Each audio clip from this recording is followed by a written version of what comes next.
There you go. Okay. Sorry, could you just re-ask that Councillor question? Hayes, 11.2, the Transgrid Accommodation Options Working Group. I'd sent an email through requesting joining that group. Well, if council would like to, if someone from council would like to move a resolution that Councillor Hayes be appointed to that group. Yeah, I would. Yeah. Should be Councillor Hughes. Move Councillor Hughes. adding Councillor Hayes to Second, Councillor Armour. Is there any debate? If not, I'll put the motion to those in favour. Against, carried. That for inclusion in the minutes. Any other further matters arising? Councillor Ham. Just at the last meeting, Councillor Hayes was at the meeting.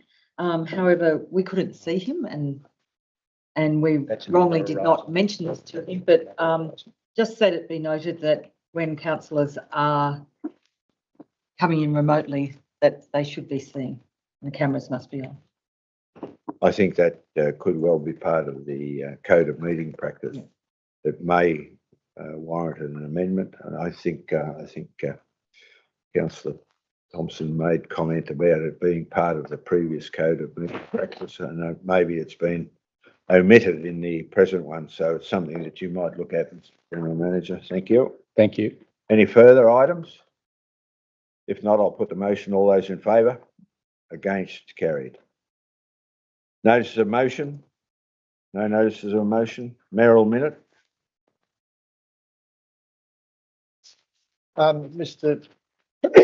Mayor, I did mention to you earlier that I think it's possible that we should have an urgent notice of motion following the floods at Adelong. There is currently an Adelong flood study, but given the magnitude of the floods this time, which were exceeded the previous high level marks, I think it's time that we ask the government to look at funding a review of that flood study and updating of it so that we can better deal with floods in the future. So I'd like to move an urgent notice of motion that we, if I can go in a second, that we write to the government and ask them for some funds to update that study. Needs to be moved as a matter of urgency if we dealt with. Look, yeah, would you like to move that a matter of urgent business be dealt with? Is there a seconder? Councillor Ivell, I'll put the motion. All those in favour? Against, carried. Would you like to move that motion now, Councillor Hayes? What I said before? Yep. Thank you. Is there a seconder to that motion? Yep, sure. Councillor Hughes, any debate? Look, just to say that yes, that's pretty basic, but I'm sure it can be tidied up a little bit more, going into the future. But I'm happy with the, that we do that and we, go to the government as soon as possible and ask them if they can assist us in funding to update that study, because I think that's critical. Look, Councillor Ham. Oh, I agree with Councillor Hayes, but I was just going to acknowledge council staff that has just stepped up and the community in light of the floods and what we've been through, and just congratulate the staff because their prompt actions weekend after weekend needs to be acknowledged. Look, I'll just add a few comments there. I attended along with Councillor Livermore on the morning after the floods in Adelong, and obviously the situation was made significantly worse by the fact that the fires of 2019-20 had actually denuded the landscape in the catchment of the Adelong Creek and only exacerbated the problem that was that affected the people of Adelong as a result of that heavy rain. And getting back to Councillor Ham's comments about the response that not only council staff but the community, I think that particular morning they were particularly active in cleaning up the main street as a result of the devastation that had occurred overnight. And I think if I remember correctly, you made a comment about Rimmers Bridge there, councillor Hayes. Not that I'm a long-term resident of the Adelong area, but I have been in this area since 1961, and that's the first time that I was aware of the magnitude of water crossing even the old Rimmers Bridge. So, look, I think it's important to acknowledge that, and if we can get some assistance from the government in going forward, it would be great. So, look, if there's no further debate, I'll put the motion. All those in favour? Against? Carried. There's no mayoral minute. So we'll go to 10.1.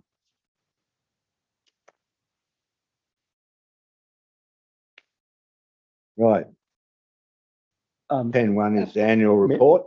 Would you like to, sorry? So, General Manager. Mr Mayor, we've had a request that item 10.6, presentation of the 21-22 annual financial statements, be brought forward. So Someone move. the Research auditor. Moved by councillor Hayes, seconded by councillor Thompson. I'll put the motion. All those in favour? Against? Carried. What page is that on? Please? That's item 10.6 on page 40. Page 40 for everybody. Would you like to introduce the auditor, the general manager? I would ask the Chief Financial Officer, Mr Hager, to make a brief introduction, if you don't mind, Mr Hager.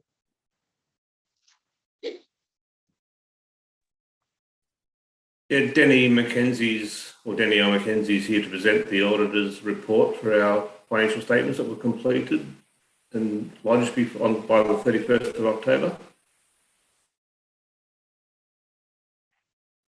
Would you like to present, Jen?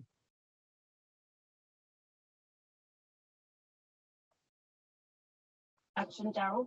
Okay.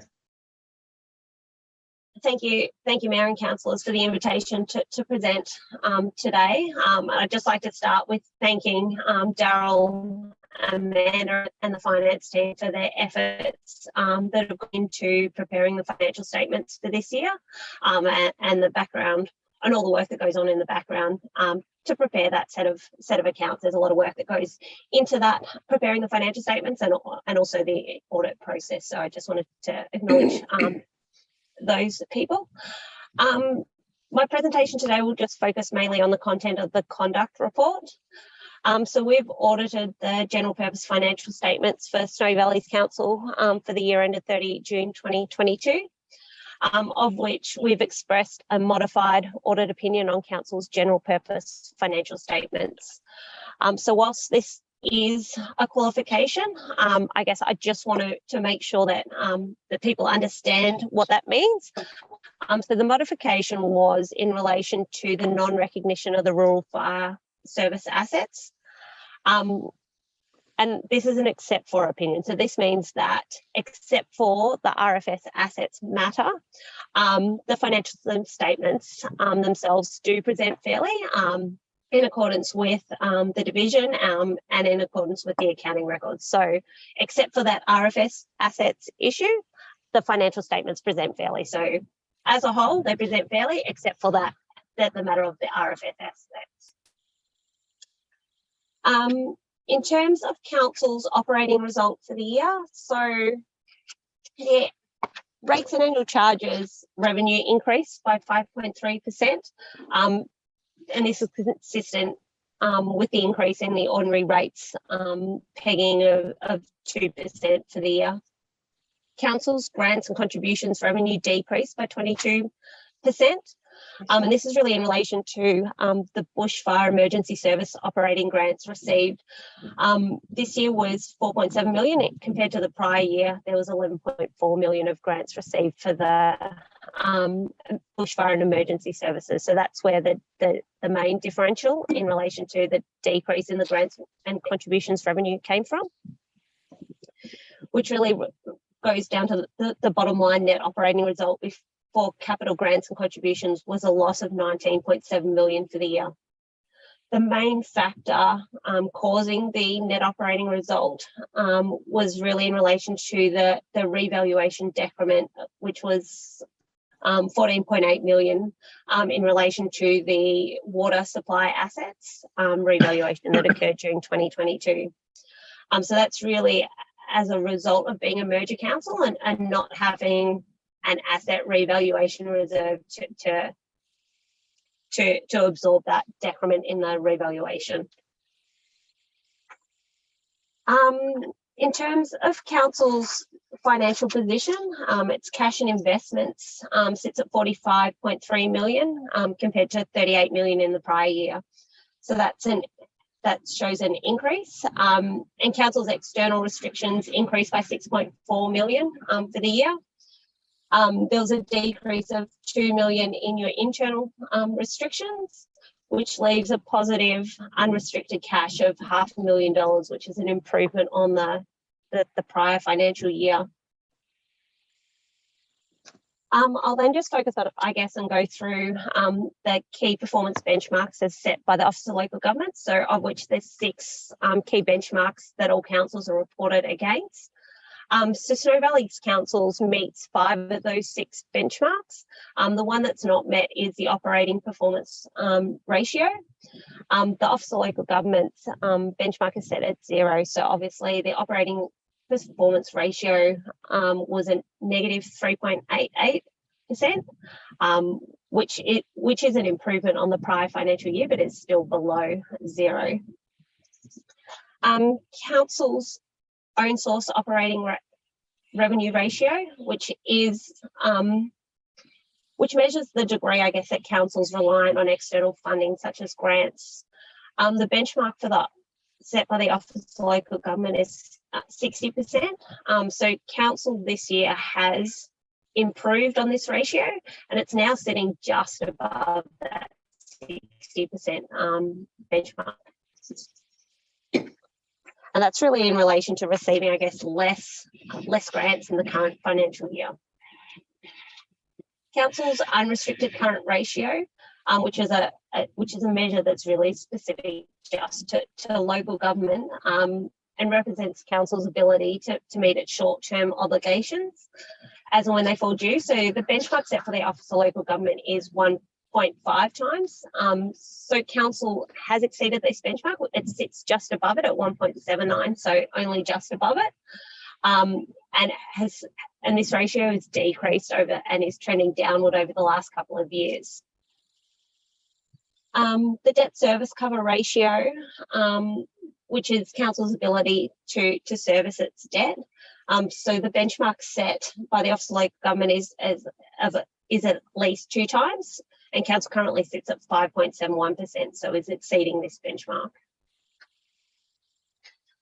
The next ratio is the rates and annual charges outstanding percentage, which is I guess assesses the impact of uncollected rates and annual charges on council's liquidity and also the adequacy of your debt recovery efforts within council.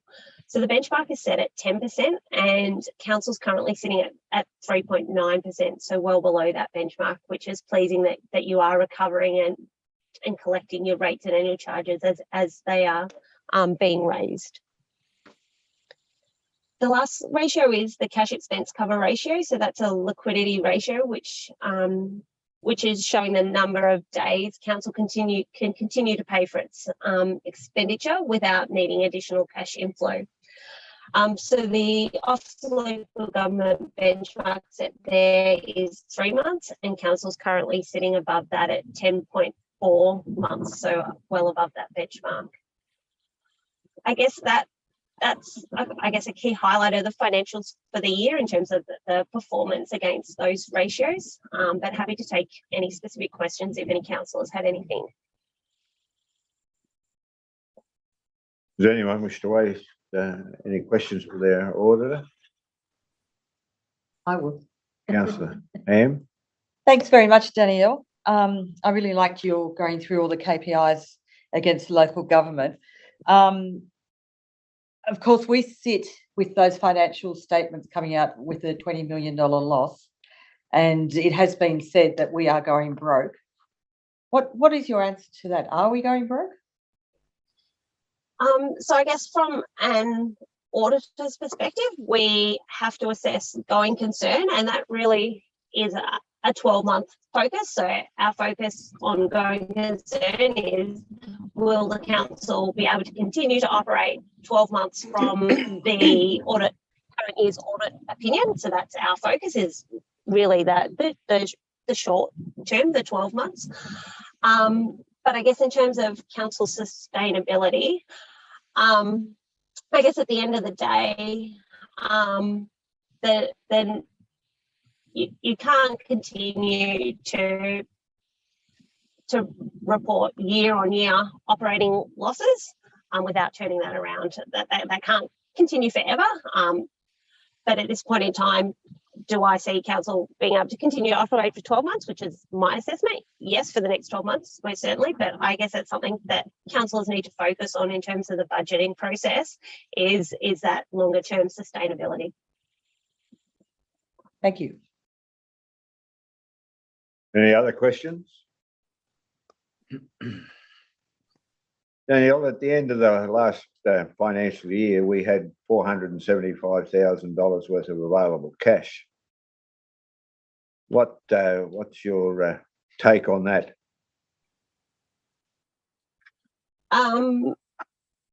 So I guess as council has, like in terms of unrestricted cash, has an unrestricted cash balance of, I think I mentioned $500,000 as reported at 30 June. 475.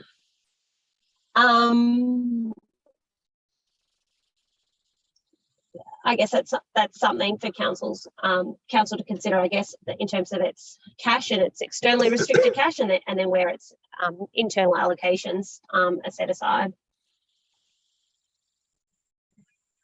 Fair enough. Oh, that's fine. Yeah. What do you mean by that, Danielle? It's So I guess there's $500,000 sitting there as unrestricted, which is the council's, I guess, discretion. But in terms of internally restricted cash, that's the internal restrictions are as set by council for the purposes that they're being set aside for. The problem is that at $475,000, the ability to meet an unexpected eventuality is somewhat reduced. Would you agree with that? Yes. Very good.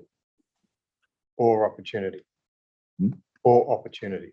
That's right, or opportunity. Yeah. Any other questions? Well, if there's no further questions, thank you very much for your time. It's given us a bit of an insight into your probably projection about the way forward, which we'll take on board. And I think the council at present is in that process of trying to address the ongoing deficit situation, because as you rightly point out, we can't continue down that path without some long-term impacts on the community. So thank you very much for that. Oh, Councillor Ham, you obviously...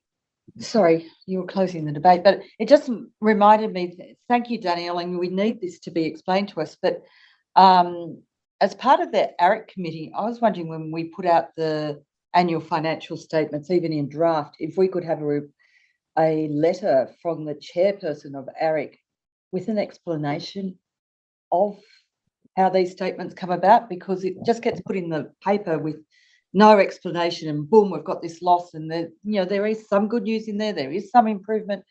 So I don't know whether that could be a recommendation or just take it as said, that that's something that I feel could be an improvement in the future. Mr. Mayor, I could possibly comment there. I believe the chair of ARIC is due to present their annual report to council at the next meeting, so we could certainly ask him to include comment in his and to raise that as part of his annual report to council. Thank you. Very good. If there's no further questions, thank you very much for your time. We appreciate you setting time aside for us to have a bit of an insight into our annual position. So thank you, Danielle. Appreciate it. Thank you very much for your time. See you later. Right, goodbye. Righto, now we've had that presentation. Are there any comments that anyone wishes to make on 10.6? Oh, just that, it's looking more and more positive, and I was just pointing out to councillor Ivel the fact that since we've been able to bed down Ross Corner, our medical services fee is reduced by $323,000. So, that was a big cost. Very good. Look, I think probably we need a motion to debate this. So someone move the adoption of 10.6. Councillor, No, 10.6. 10.6, sorry. Yep. Councillor Ham, seconder. Councillor Ham's moving. Councillor Livermore. Right, continue. Do you wish to continue those comments, Councillor Hayes? Oh, look, I think it's a positive thing that we've actually, settled something, and it's now, in the black, which is good, because before it was, bleeding us. Very good. One of a Any better other word. comments? Anyone else wish to make a comment? If not, I'll put the motion. All those in favour? Against? Carried unanimously. Right, Mr. I will Mayor, go back to 10.1. No, I'd like to move a procedural motion, please, that we bring report, just looking for the number, I think it's 11.1 forward, please, which is the report on the Little River. Righto, we've got a I'll move that. suggestion, I'm happy move to a motion that we bring forward 11.1. Is there a seconder? Councillor Ham, any debate? If not, I'll put the motion. All those in favour? Against? Carried. Now go to 11.1, Page 47. page 47.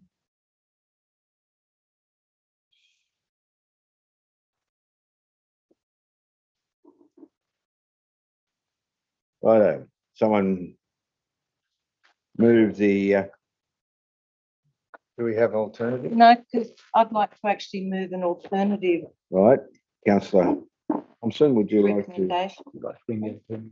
I think we had one Yep. earlier that talks the possibility of deferring the decision on this being made today to enable council the opportunity. Is there any way you can make that a bit bigger? Saying, Would you like me to read that? There's no way of making. Would that you like bit me to bigger. read it? I think it That'd be would be great. appropriate, Thank Mr. General Okay. Manager. So the resolution is the council defer development application 2022/0099 for proposed alterations and additions to an existing secondary dwelling located at the lot and plan number on Little River Road are pending. Firstly, clarification on the number of dwellings, both existing and approved, on the prescribed allotment and whether the proposed development can be characterised as a secondary dwelling. In the case where 3 dwellings are identified on the site plan prepared by Tumut Building Design. I won't read it full, I'll move down to the second part. Confirmation on whether approval has been granted for the existing cottage located on the site plan prepared by Tumut Building Design. Move down to the next part. Councillors, I'll take the remainder as read. I'm just reading out the key parts of this.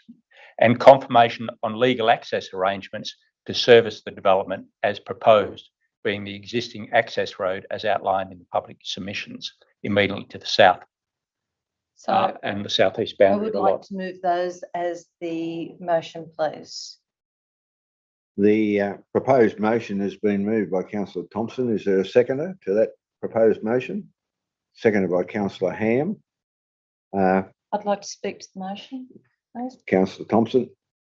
I think for the amount of paperwork that we've got that is associated with this and the work that we've done in trying to understand and gain the information, and yes, we've had the public forum earlier today, and I thank those people for their time in presenting.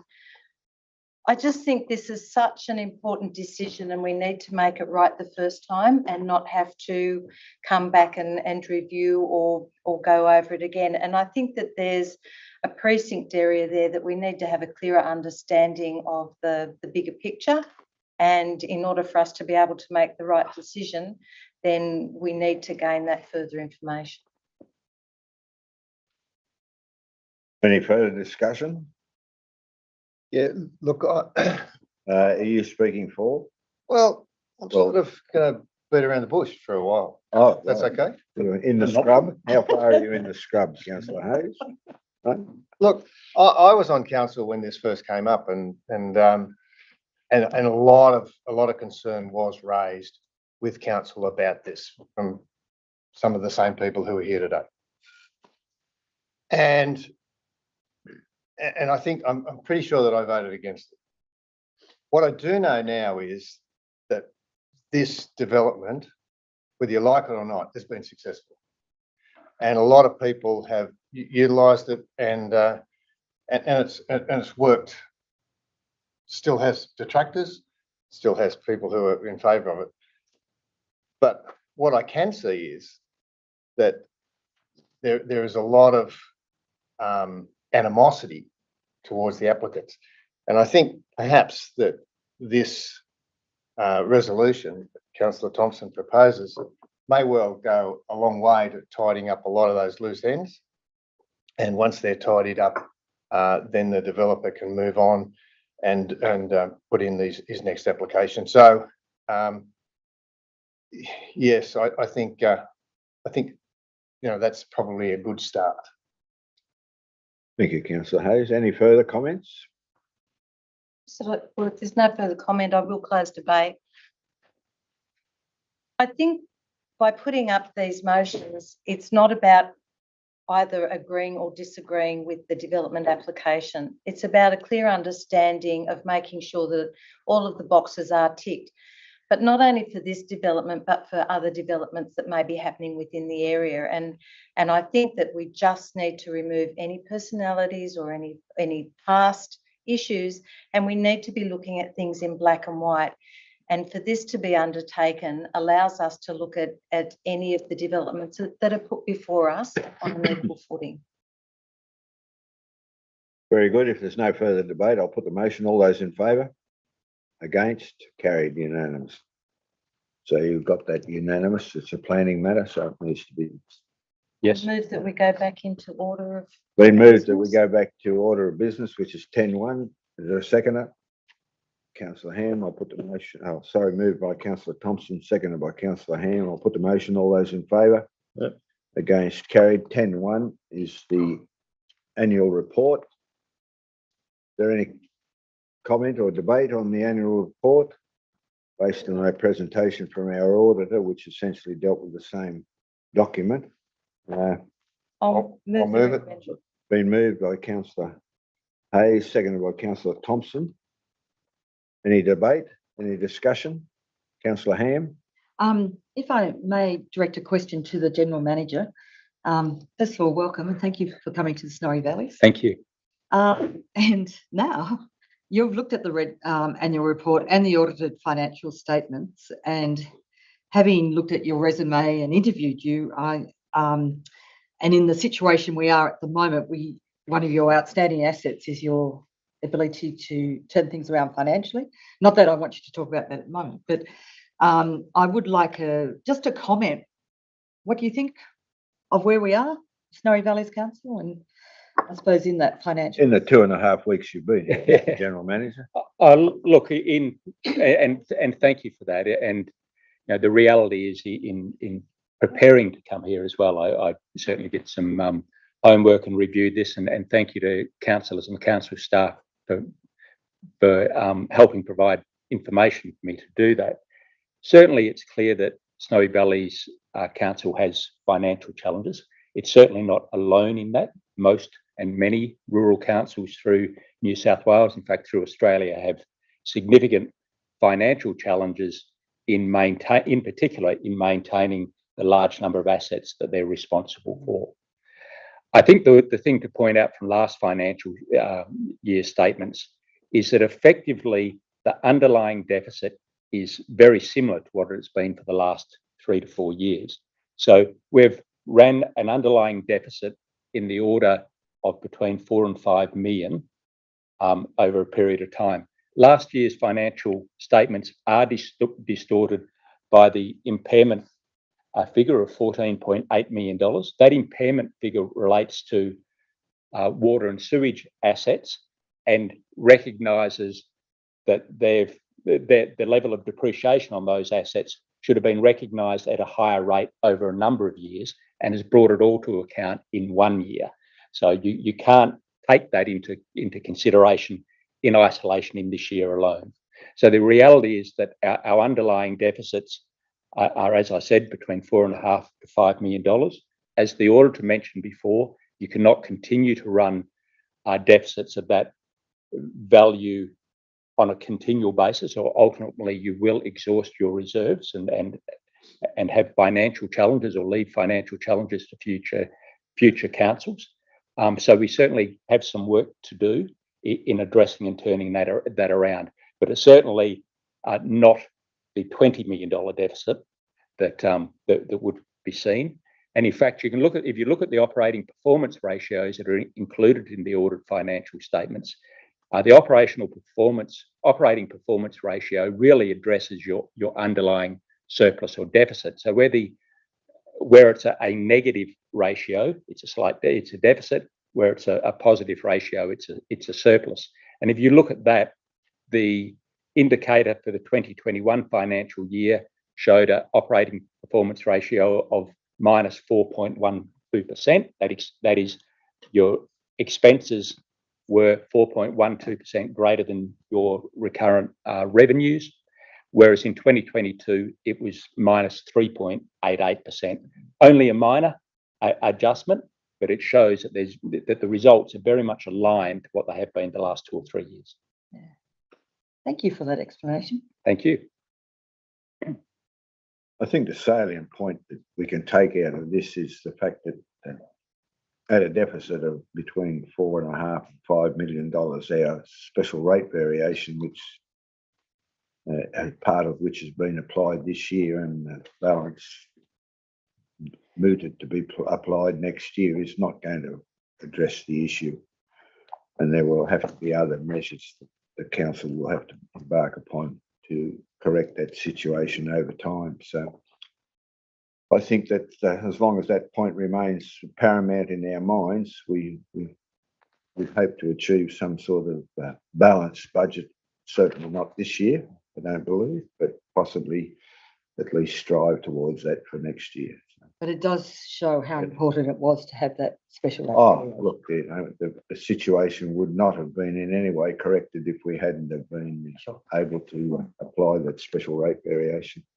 And I think generally at the beginning there was an expectation that we wouldn't have to rely on the second tranche of special rate variations, but I think it highlights the fact that we probably will be left with no alternative at the end of this financial year when we determine next year's budget.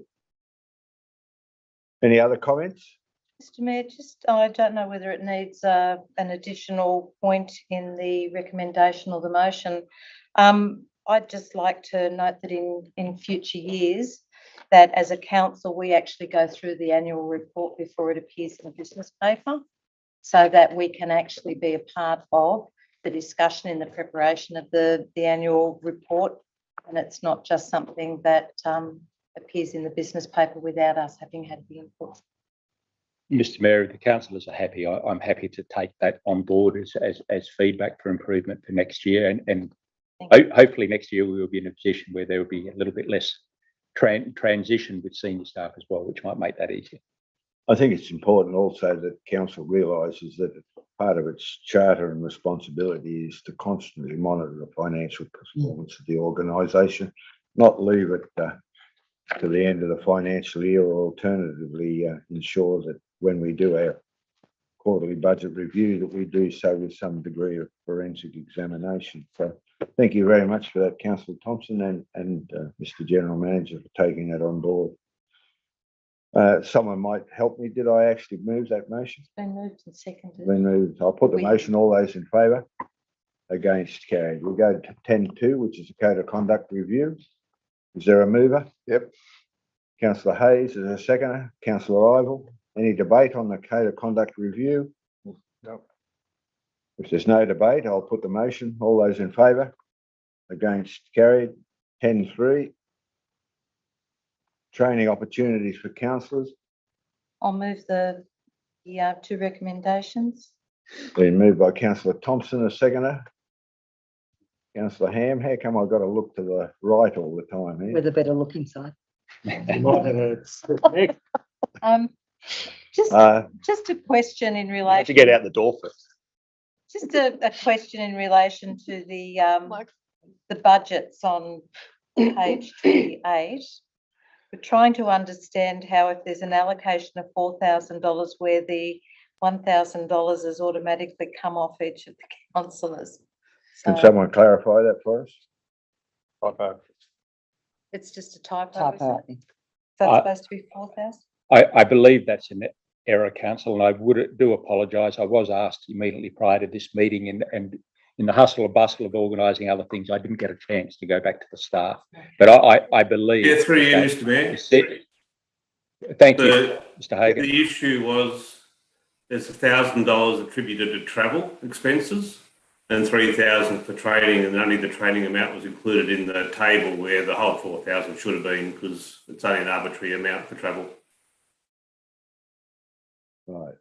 Thank you. So that amount should be, the balance should be $4,000. Thank you. Thank you kindly. Can So, yeah, I just clarify that? Because, it's not an equal 1,000 across the board there. yeah, because living where I do, I mean, I'll spend No, 1,000. no, No? this is just for the accountants' budgeting purposes. So they, as Mr Hagan said, arbitrarily do that to help for their planning. But your balance overall is $4,000 for training, including travel related to training. Travel related Yeah, to to training? travel, yeah, but not travel full stop. No, That's not right, travel right. full stop. no. Okay, righto. Thank very you. good. That's clarified that. That got us going. Added that Thank you for that, councillor Thompson. Sorry, Yeah. we've got a vote. Righto. Got a vote. Yes, sir. That's it. No other debate, councillor Hayes? I'm voting. Sorry, oh, you're voting. Yes. I haven't put the motion yet. Don't jump the gun. Good to you. Right, if there's no further debate, I'll put the motion. All those in favour? Against, carried, right? 10-4. Good, buddy. Statements of investments. Is there a mover? Councillor Livermore, seconded by councillor Hughes. Any debate? Any questions? I need to say it's good to see the interest rates up a bit positive for us. You must have taken councillor Ham's mantra, have you, I was councillor being very Hayes? quiet. I'm a bit concerned. Don't be concerned. Well, based on the way the interest rates are going up, probably they should go up substantially more into the future. But anyway, righto, if there's no further debate, I'll put the motion. All those in favour? Against, carried. 10-5.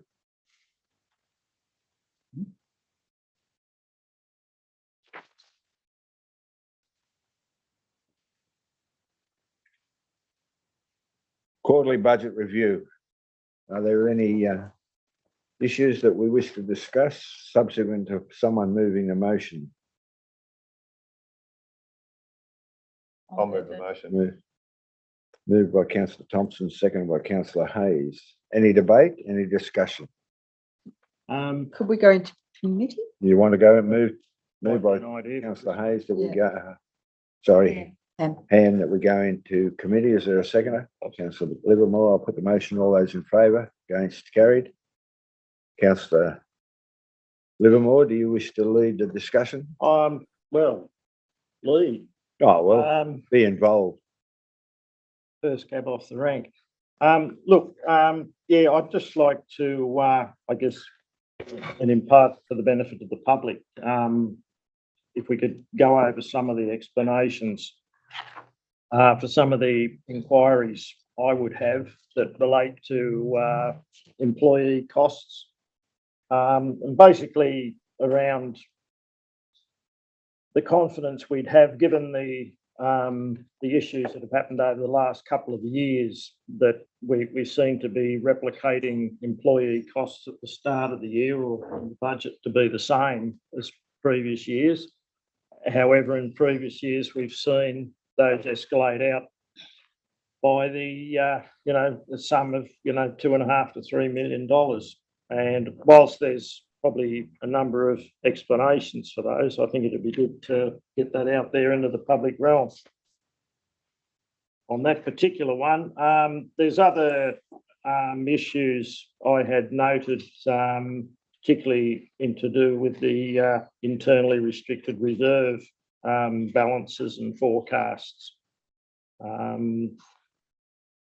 Some of those, to the uninitiated, I guess those forecast balances don't seem to align with the statements as at the 30th of June. So again, I think there needs to be some explanation on those variations as to how they're obtained. And I guess the employee leave entitlements reserve was one. The vehicle replacement reserve is another one. By looking at the items as they were listed in the financial statements as at the 30th of June, and then taking into account money that's since been credited back into those reserves following debtor payments and so on.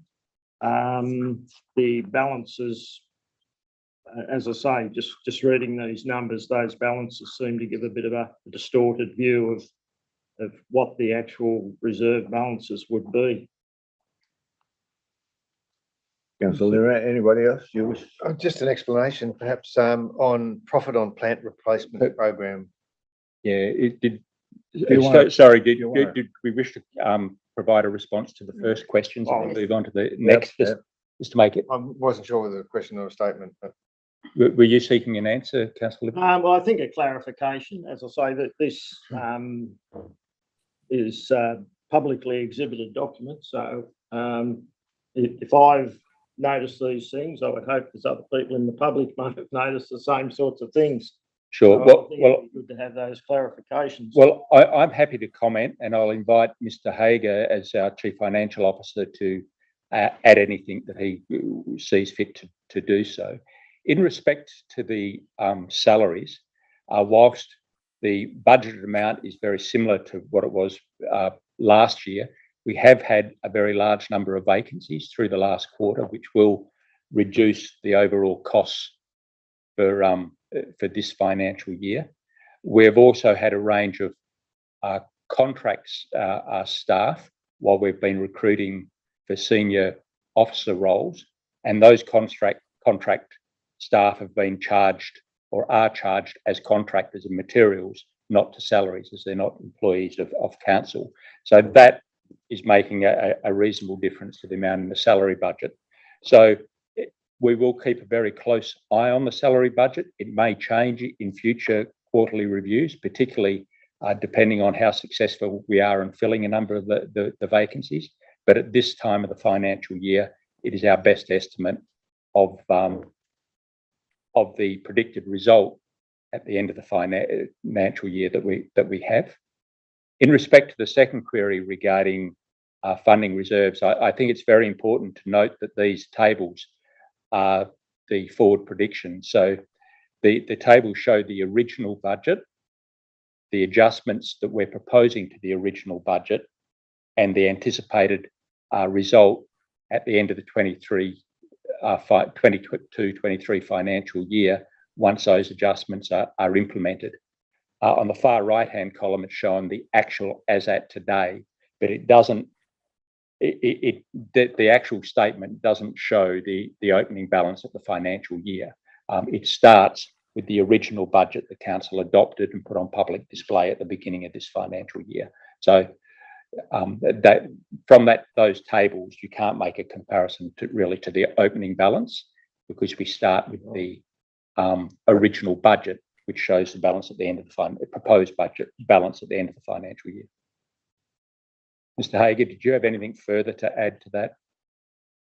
Only in relation to the salaries, it should be noted that $900,000 was reduced out of the salaries because of 44 vacancies for the 3 months to the end of September. And moving forward, there's still 26 vacancies. So that could reduce some more, but then be offset by overtime or use of casuals. So it will be reviewed ongoing. Any other questions? Councillor Hayes, what was your? So where are use of casuals, what's that listed under?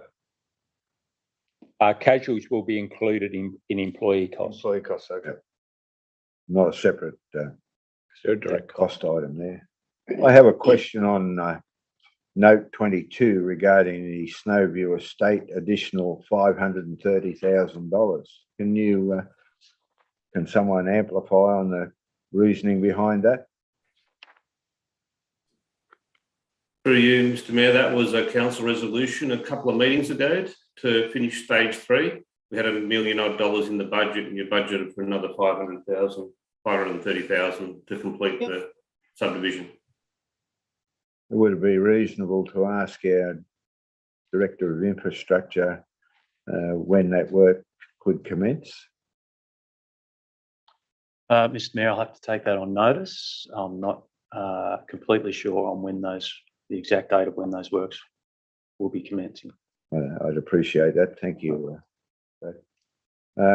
Any other questions? Yes, I had one on the profit on the plant replacement program, 119,000. Do we know anything about that? Is that a result of the sale of used vehicles being a lot more than so we're selling second-hand vehicles for more than we paid for them? Yes. That's the case. Thank you. Can we keep that up? You live in hope. Councillor Ham, did you have a question? Yeah, if I could just ask some questions on page 280. The first one's a 0.5758, just about the emulsion tanks and why they both have to be replaced in both Tumut and Tumbarumba, and is this just wear and tear? And is that why they can't be covered under insurance? I would. Brad? Speak. Mr Mayor, Infrastructure. I can answer that. So there was a failure of both emulsion tanks. They were insured, but because of their age, they weren't claimable. How old? 40, 30 Oh, okay. Yeah. years. Fair enough. Yeah. Yeah. Okay. And then just looking at 55, the Murray Glen Emergency Storage Project. That's right. And that's talking about, water waste overflows into stormwater and everything like that. When Murray Glen was being designed, was this not thought of, and now it is? Is that why we're putting it in now? Councillor, so the pump design is approximately 15 years old, and the developer constructed that at the time, and at that time it satisfied the requirements. Yeah. Since then, and given what's happened recently, it's no longer adequate. And that becomes council's responsibility. Correct. Okay. Thank you. Following on from that question, and I'm not sure who could answer it, but do we know how much of our what is now new? You might be able to help me here, Councillor Livermore, but the old Section 94 contribution. Do we know, one, how much we've got, and two, do we know what we actually collected it for? Well, I can't help you too much. No, I just thought you might tell me what Section 94 was now. Oh, well, Section 94 are developer contributions. It's got a new number. Familiarise myself with the new numbering in the legislation. 711. 711. 711. 711. I was not going to say 11.7. 711. So they're to do with development contributions where, and under the section 94 or 711, there's got to be a nexus between the Money's collected. The impact of the development and where that money is going to be expended. So it's important that to have a pretty detailed list of the contributions received, and it could be, with residential estates and that, there could be money set aside to provide a playground or whatever. There's some sort of community infrastructure. But with that particular contribution, there's got to be that strong nexus, if you like, between the development or the impacts of the development and what the money's raised for and where it's spent.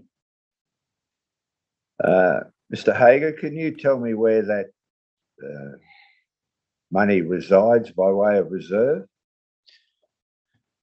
For the amount in the section 64 reserve. for 94 sewer. or 11, 711? 11.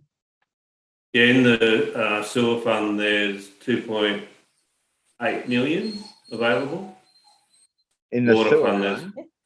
sewer fund, yeah, in the section, in the contribution, and 1.6 in water. There's also, in council's held sewer fund, there's 9.9 million in sewer and 6.5 in water. Yeah, but that's not section 94 contribution. No, I'm just saying that's the council part of it, the council generated in Right, reserves. yeah, right. So we're holding $2.6 million of contributions in sewer, and what did you say, 2.8 in sewer, 1.6 in water. Councillor Thompson? Through you, Mr. Mayor, and the General Manager may like to direct my question. The fact that the stormwater collection now, or the water tank that we're going to put in, is that something that would be impacted because of the increase of additional lots that have been approved in the last 12 months? So would that have had a significant impact on the collection of wastewater or the potential for overflow of waste?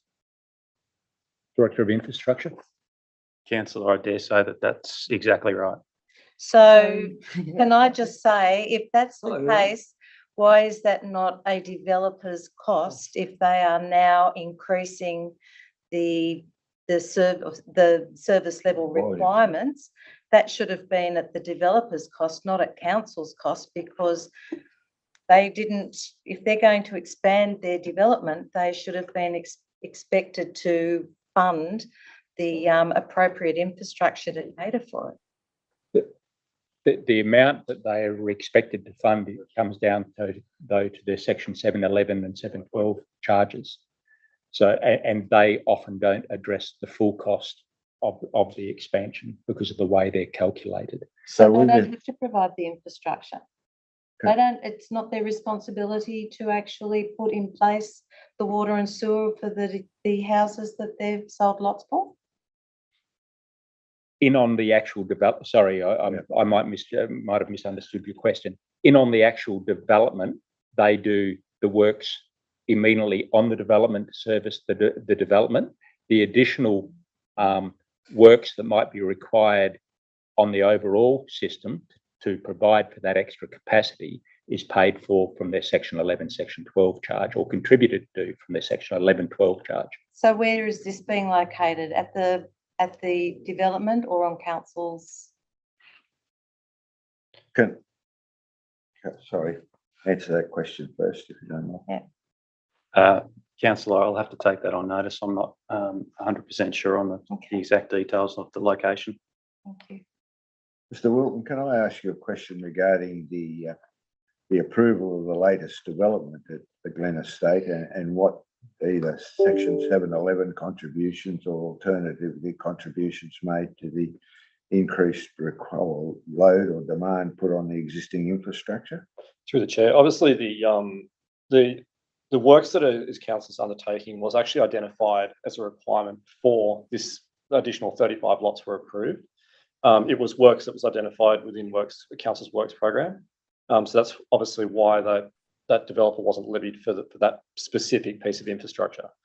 Now, in relation to each one of those lots, there would have been levied what they call a section 64 charge, which is part of your DSP, which goes towards the headworks upgrade of your water and your sewer. Right. So those charges, I don't have that information in front of me, but that they have been levied. Those levies will go towards council's restricted reserve in relation to water and sewer and would pay for this type of infrastructure.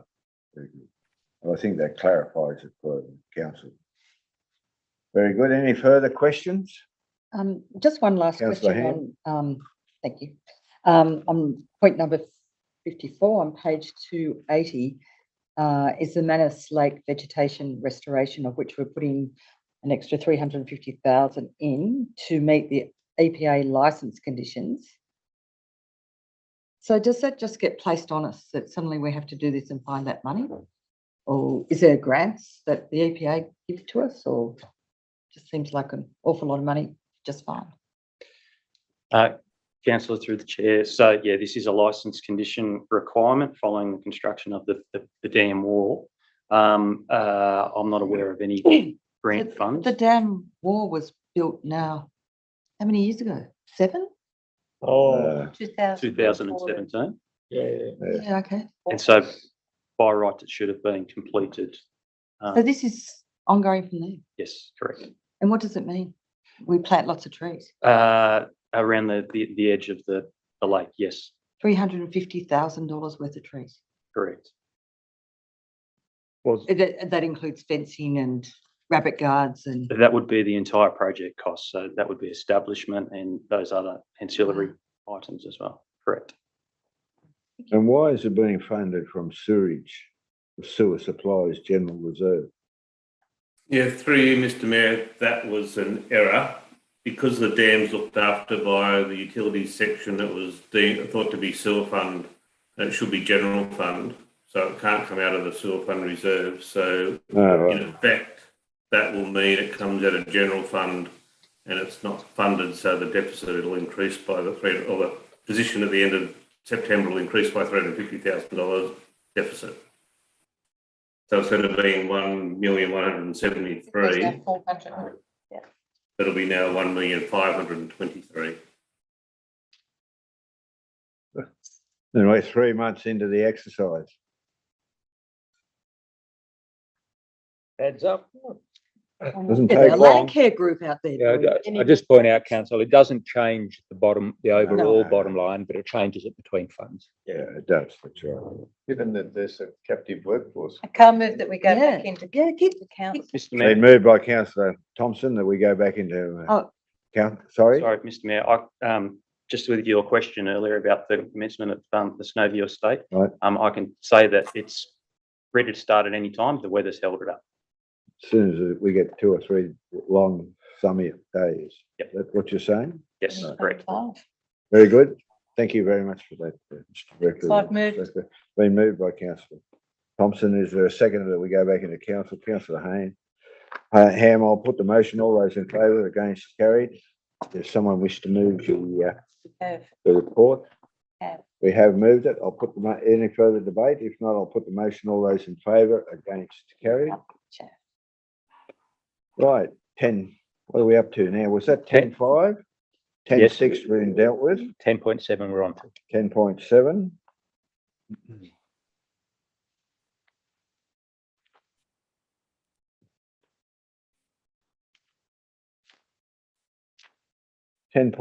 Which is on page 45. Review arrangements for settling account policy for public exhibition. Is there a mover? Councillor Ham, a seconder. Councillor Livermore, debate. If not, I'll put the motion.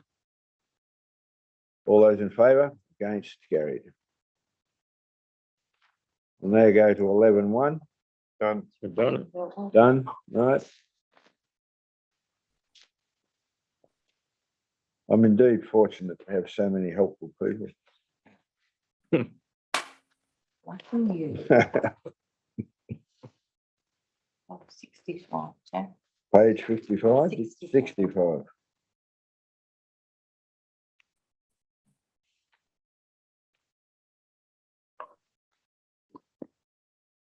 Draft Snowy Valley's Tracks and Trails Master Plan.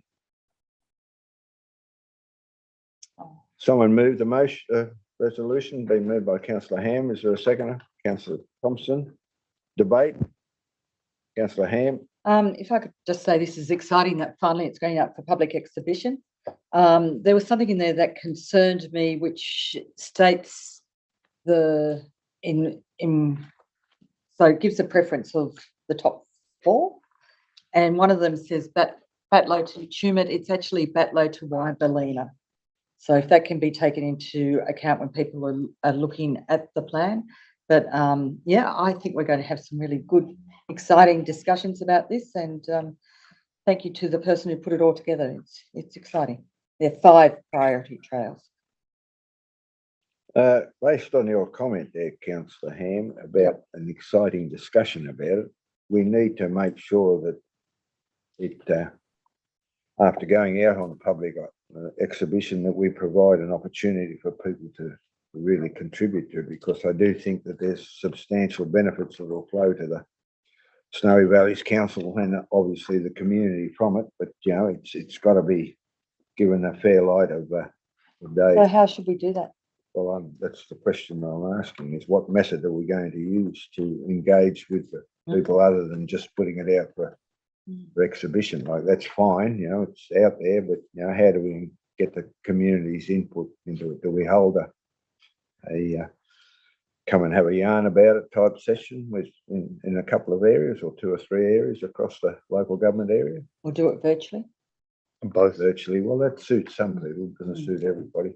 Mr Mayor, I'm just waiting to get a response from staff, but there is a community engagement plan that has been developed for the actual engagement Sounds process. good. So Appreciate that. there will be opportunities, and just following up Councillor Ham's comment about the error in the document that was discussed at the workshop, that has been agreed to be rectified before the document goes out on public exhibition. So that will be clarified to prevent any confusion.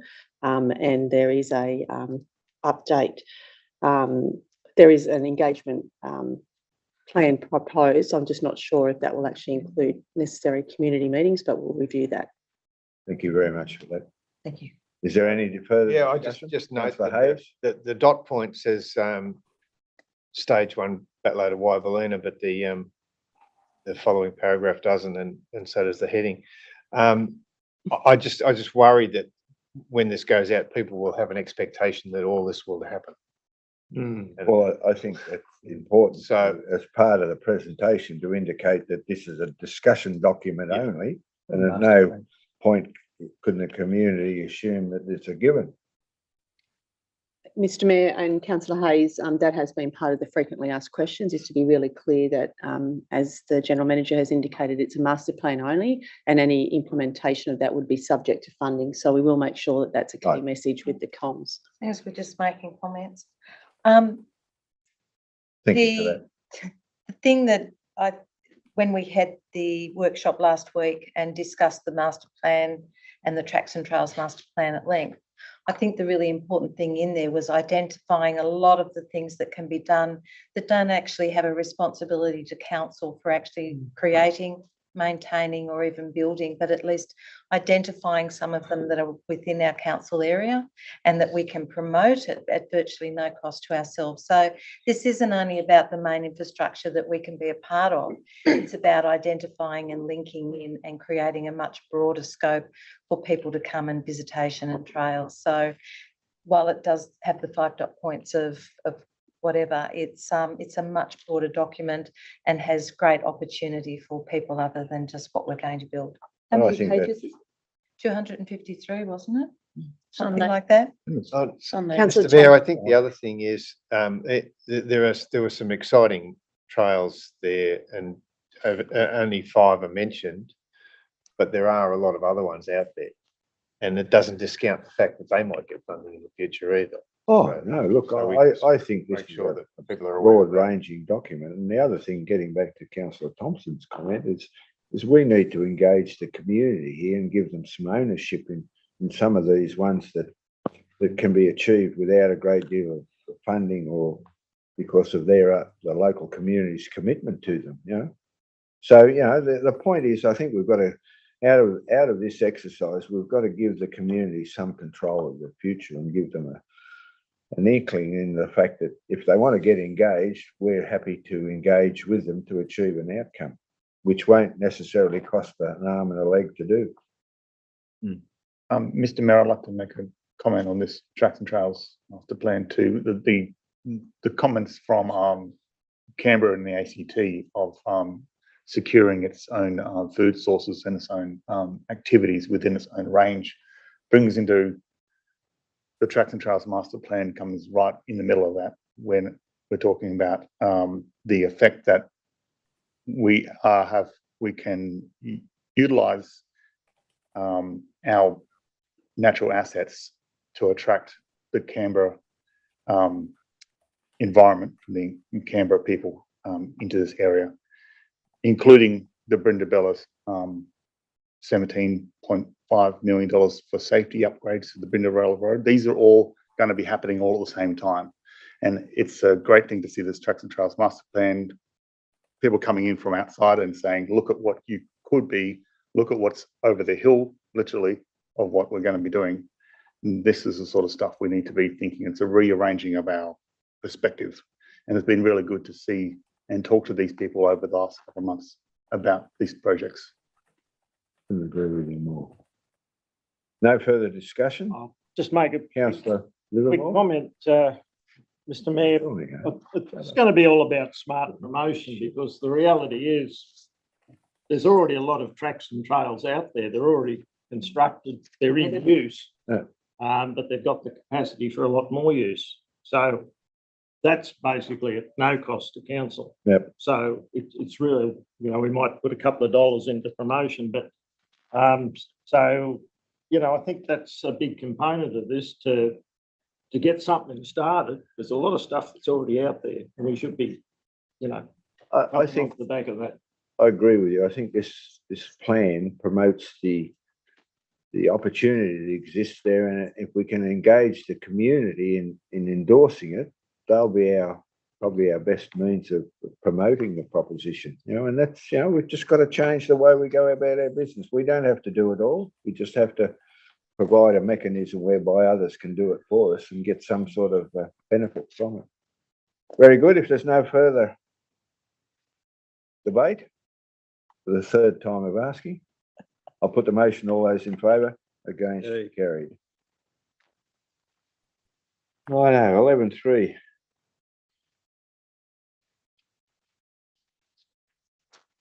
I'll move Anyone? the recommendations on page 69. Been moved by Councillor Thompson, a seconder. Councillor Ham, geez, I'm pleased you two have turned up. Through you, Mr Mayor, I'd just seek a clarification just in relation to this on pages 70 and 71, where it outlines the event and the date and the sponsorship requests. Just through the General Manager, if I could ask the Interim Executive Director for Community and Corporate just to outline what the funding, because sometimes it just acknowledges the monetary side of it. So if we could just seek a clarification on that, please. Sure. Through you, Mr Mayor, Councillor Thompson, as you've noted, it is quite common to have a monetary contribution when it's linked to sponsorship. So that's often for us to get something in return. So in those instances, it's including things such as logos on backs of T-shirt, and recognition of our contribution in media and radio, as well as tickets to certain events. So it's quite good value for money and great exposure for Snowy Valleys Council. Thank you. In saying that, and this is probably a question for Councillor Livermore, if I may, Mr Mayor, is the Tamarama Rodeo, I'd really like one of the gates saying Snowy Valleys Council when the horses come out. Is that a possibility? It's more than 5,000. Well, the shoots have their own sponsors. I'm not on the rodeo committee, so I probably can't speak on their behalf. You know all about horses, Councillor. Yeah, exactly. You're an expert. I know they eat a lot. Yeah. But yeah, look, I'm sure if you spoke to the rodeo committee, I mean, if you want to get a Snowy Valleys council banner on that. I know in the past, I think they've had some sponsorship from council, and that usually involved, I think, I could be mistaken, but I think it does involve, they have the big screen there, Yeah. where they're showing the 9,000 rodeo action and so on. And in between events and that sort of thing, they usually have little plugs for the sponsors and so on that. So yeah, I'm sure it'd be possible to get some sort of recognition out there. Yeah. Councillor Livermore, through you, Mr Mayor, just following Councillor Livermore, you're correct. The sponsorship will include promotion on the arena, the big screen, and also announcements over the PA. So that's actually a condition of the actual sponsorship funding. Okay. Yeah, we certainly want some form of recognition. That's Yeah. the arena is important. Yeah. Because after all, it is the Or a gate. community's money, We, so. we could have a mayoral buck jump ride. Missed it. I Yeah, think that's a I good think- idea, councillor Livermore. Mover and seconder. I've been subjected to a number of indecencies in my time in local government. I've been plunged into barrels of water and goodness knows what else. I was put on a slippery log over the Tumbarumba Creek at one occasion, so I'm quite happy to suffer the indignity if it's necessary. Mr Mayor, just for the purpose of the minute, sorry, we missed the mover and seconder for item 11.3. Thompson and Ham. Thompson and Ham, thank you. Thank you. Righto, we've got the mover and the seconder. No further debate. I'll put the motion. All those in favour, against, carried. 11.4, Old Hill Quarry. Moved. Someone move? Yep. Councillor Hayes, the seconder. Councillor Ivel, I'll put, no, I won't. I'll find out if there's anyone who wishes to debate the issue. If not, I'll put the motion. Self-explanatory. All those in favour? Against, carried. Right, Mr Mayor, we need to go back to item 10.8 before we go into the other confidential items. 10.8 is the consideration of expressions of interest for the demerger business case.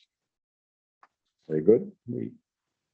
It was provided as a separate report, which is probably why we've missed it in there as we worked our way through. 10.8. So do we have any? Yeah, copies on it? Where is 10.8? 10.8, the consideration of expressions of interest for the demerger business case. It's on the council's portal. Move that. It's on your updated, It's, I think it's about third from the It's top. part of the late agenda. I don't know if anybody's downloaded the late agenda. Yeah. Third from the it's top. not coming I up. have a copy of it here. This Yep. keeps referring. third item from the top. Wrong note. There's item 10.8, late report. See that? Yeah, I'll move that. Can you just wait till we Yep, yeah, he's moved. got it? We Haven't need proceeded to, any further. we need to determine what's being moved though, because Yeah, well, Yeah, well. Separate Shit report. of a thing.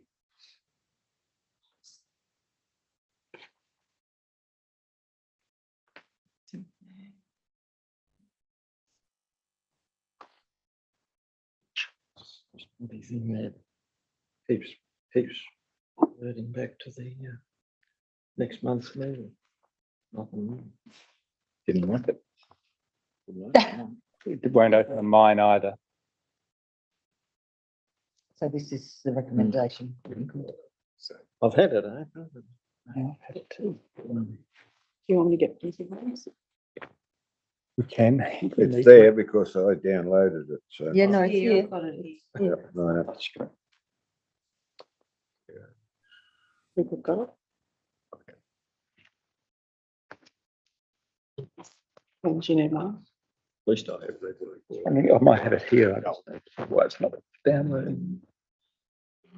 I don't know, it's not been uploaded into this. Oh, it's started to be refreshed.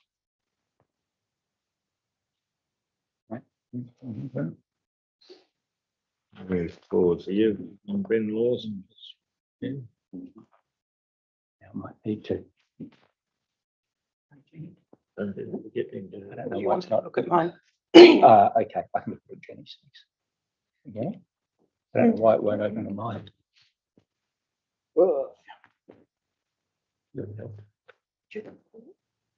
Have a special name. 260. Councillors, has everybody got the report, or would anybody, or do we need to print a hard copy for anyone? I presume. I can. Okay. Righto, the recommendation of the council consider the option outlined in clause 10 of this report. Right, So the matter, what's to be moved is a matter for council. There was an alternate or a proposed motion that was discussed with the councillors previously. If you wish to head that way, would you like me to bring that up? Yes, please.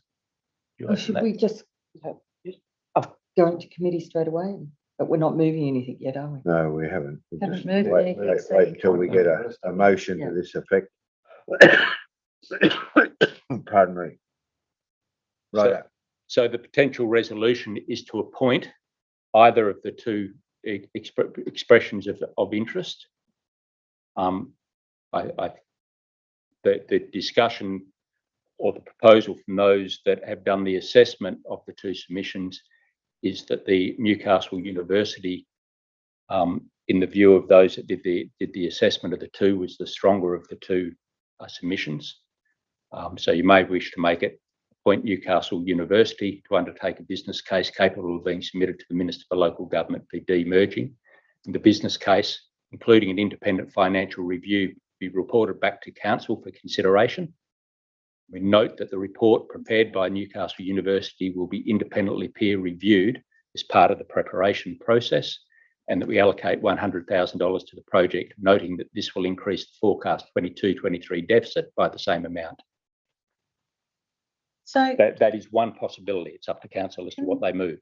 Councillor Thompson.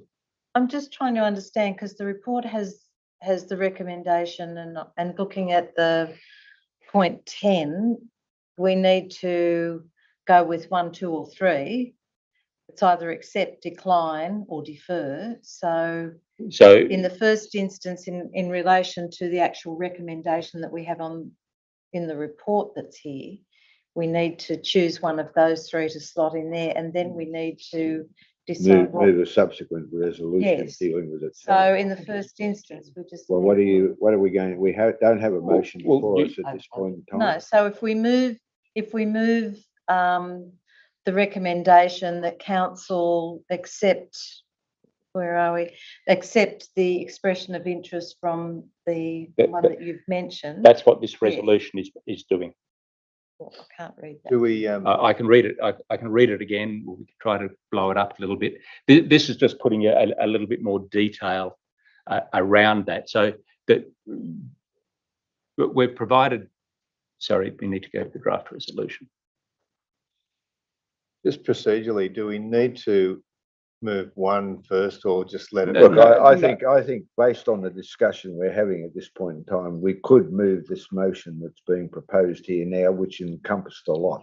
Right. So if you'll bear with us, Yep. I think that's probably the best way Yep. forward. Okay, there were 3 options provided, and that included accepting one of the 2 tenders, not accepting either tender, or potentially deferring a decision pending the upcoming state government election and the review of the Boundaries Commission. What is put in front of you there as a potential resolution does actually accept one of the expressions of interest and provides a little bit of detail about how that how the business case will be reported back to council. So that's what it's doing, and you only need to move. You don't have to do this in 2 stages. You can move that That's motion right. directly. No, that's fine. And look, from a procedural point of view, I'm happy to go down the path of that motion. The big problem we have here at this point in time is we can't see on that screen in front of us the motion in detail, right? And look, it's been an issue for some time. If you could take on board the need to, in some way address that issue, it would be very beneficial to all concerned. Yeah. Okay, so with that in mind, would someone move that motion? It's been moved by Councillor Hayes. Is there a seconder? So we're going to, it's this motion, sorry, This Mayor. motion. this motion. Motion there in front of you, Councillor Hayes. So it's got been nothing to moved. do with the 10. No, Hughes, sorry, my apologies. this has evolved after the workshop. Excuse me, the seconder was, No one yet? Yeah, it was councillor Ham. okay. Councillor Ham, have you, again? Councillor Ham. Amazing. So that's the motion that we have in front of us. Can you make it bigger, please? 24. There you go. How about 124? So you can't just make the screen bigger. Just cut and paste it onto a Word document. Got something handy. Just Can grab you it. read that? It's difficult. There we go. No, There is a, it's difficult. I can't read. Is that better, councillors? That sounds looks a bit better. Yeah, upon Newcastle University to undertake a business case capable of being submitted to the Minister for Local Government for a demerging. The business case included an independent financial review. We reported back to council for consideration. Note that the report prepared by Newcastle University will be independently peer reviewed as part of the preparation process. Allocate $100,000 to the project, noting that this will increase the forecast 2022-23 deficit by the same amount. So that's the motion that's been moved and seconded. Is there any debate? yeah, Councillor Hughes? I can't see the value in it. We've got a pretty good idea of what it's going to tell us, and we've got an state election coming up where the posts may well and truly move in the process. This, I understand, is going to, if this report starts, we'll get it just as the election comes in, and the state government isn't expected to really act on anything like this until this time next year. Can I move? At that point, this is Can we gonna go to get committee? into- Yeah. Basically, Yes, it's been moved by councillor Thompson, seconded by councillor Ham, that we go into committee. All those in favour? Against? Carried? Carry on, councillor Hughes. So yeah, it's a question of, you know, if the Labor Party gets in, they'll ask for a plebiscite, which is a lot cheaper on us to find out the answer that we really want to know than spending $100,000. That's a great way to start. The second, the majority of, we haven't had any solid advice that a demerger is a financially stable concept. That's So- essentially what we're trying to ascertain here. But there's already options out there where we can find this information out if we just wait to find out what the state government is going to do. Councillor Ivor? Would it be fair to say, Mr Mayor, that also there's potential also, if the decision is to go ahead with this business case, that it has other benefits to Snowy Valleys Council other than just the demerger issue that it's addressing, but it could have far wider implications or scope that we could utilise as a council in the future. I would agree with you there, I don't councillor know. Ivor. I think that if you look at the proposal, that irregardless of what the outcome is, whether it's suggestion for demerger or alternatively to continue with what we have now, we'll certainly be in a better position to make a judgment from that point of view. And irregardless of what happens, the information generated here will be beneficial to whatever the outcome is. So I do think that there are benefits that will be substantial for whatever organisation goes forward into the future. Any further debate? So- Councillor Thompson? We've just seen that the council has spent probably previously close in excess of $4 million on consultants for various things. And to me, if we can have a report prepared that is basically what previous councils would have referred to as a 360 review, which looks at your finances, your staffing structures, the way in which things are operating, then if we're going to have one of those reports prepared by the University of Newcastle, it gives us a fantastic opportunity to look at how do we improve, whether it's a merged or two demerged councils. And it gives a background, it gives an understanding. And if we are to remain merged, then it also gives us a way forward to start improving and changing the way that we do things. So for me, it's an opportunity. I know it sounds like an awful lot of money, and I agree, but I think that the opportunity that it provides us to learn and to understand some aspects of the organisation, it's worth it. Any further discussion? Councillor Livermore? Just a comment, and I don't want to put the new general manager on the spot here, I will, but you will. Thank you. No trouble at all. Look, Throwing in. and I've had a discussion with the general manager about some of the issues confronting council. Now, the advice there, obviously, he's got to prepare a report to come back to council, which I think the indicative time frame is probably end of December, maybe into January. And now I imagine that report may well detail a lot of the issues that may well also be considered in a report by an independent person. So I'm just wondering whether, if we still get that independent report done, whether that may well be complementary to the findings of the general manager when he sort of does. And obviously his in-depth review is going to be the operations of Snowy Valleys Council, nothing to do with the potential for, two separate councils following a demerger.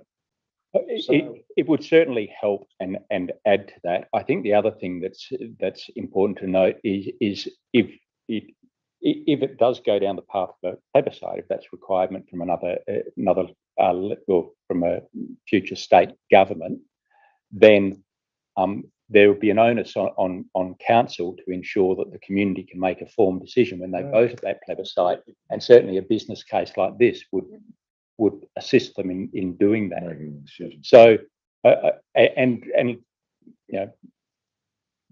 want to be careful about where I go when I've just started in this organisation, but it's clear that there's a debate and community sentiment and different views, and having this rigorous independent preparation of a business case, which, as we've said there, will be reviewed by other people with expertise in that area, will provide a level of robust independent documentation that will inform the community and help people make informed decisions. What's the time frame for the? Sorry, I can't find it on my computer. January. To have the report back by. No, sorry. It's now. Because you really, Yeah, it would be March. And I would say the end of March. Yeah, end of March is where we would be targeting, and that is subject to confirmation with the successful proponent. So Sam's correct in that just politically there's a chance that We won't need to do this. but then the other argument is that it's going to help us. Well, maybe it's not. Yeah. I'd also like to point out that there's a review of the Border Boundary Commission happening right now by the state government, which is, if I can imagine, this will be to shut down the large amount of demerging opportunities getting to the state government at the moment from multiple different councils. We are not by any stretch unique in this time frame. There's, I don't know, 12 different councils trying to do this very same thing at this very moment, making these decisions that we're doing right now. Second point is that, we haven't had 10 years, which is the stock standard amount of years of normal behaviour for a council or for a merged council to make an informed position on yet. We haven't had 6 months of that.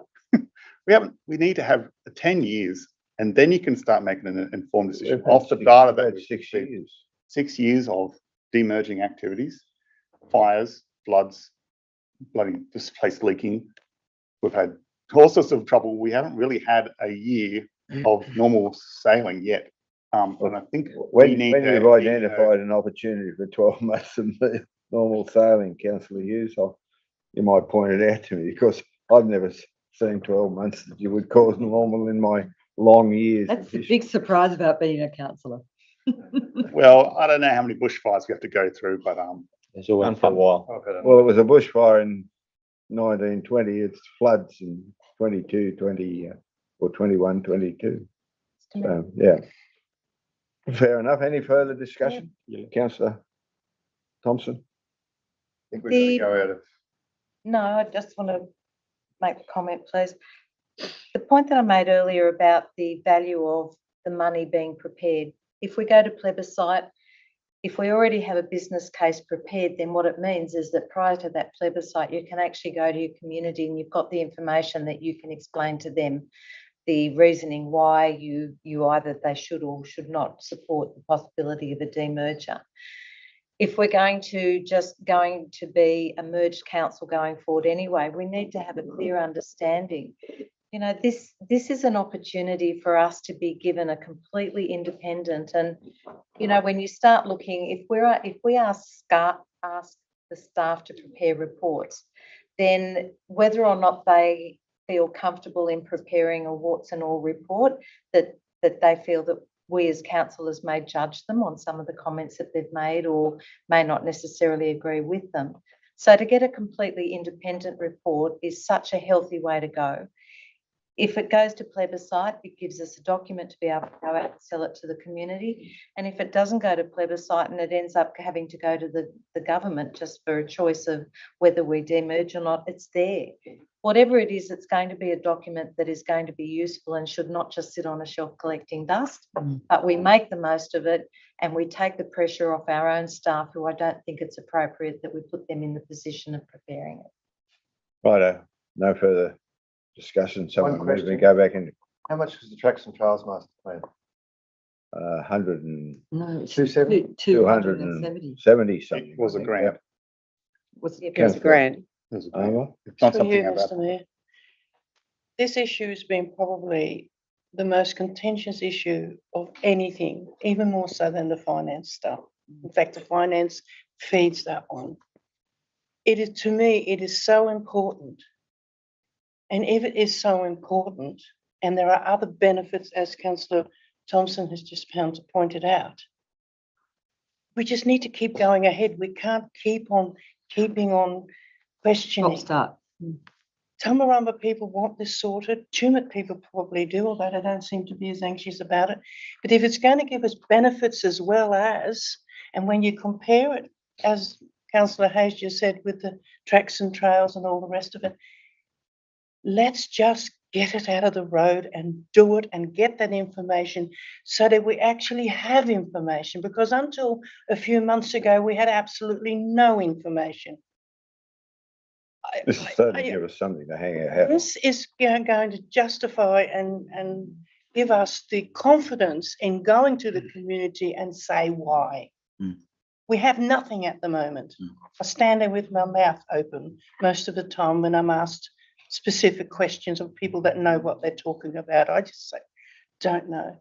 So for me, it is really good. I know it's a lot of money. We'll just have to chew a little bit harder at some other end, but let's get it out of the road. Let's give our staff the confidence that we're going to do what we say we're going to do, and let's just do it. Well, seeing the increased interest rates in the financial report, we made $200,000 extra. God, oh, matter You'll be for out the way again. matter for You do it twice.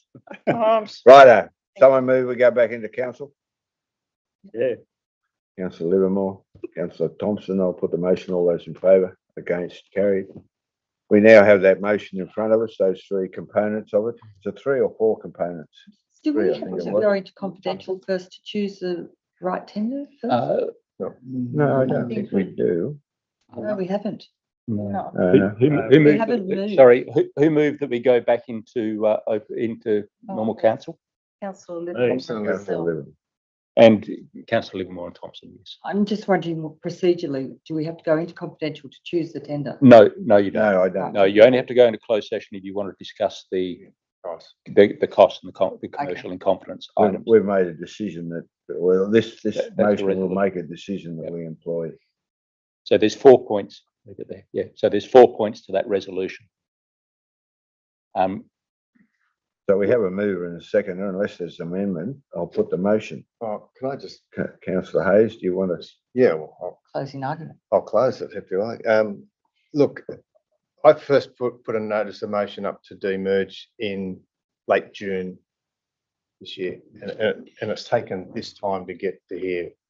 I think we need to move a little faster, and you know, I'm glad that we've eventually come to this, but it has taken a long time.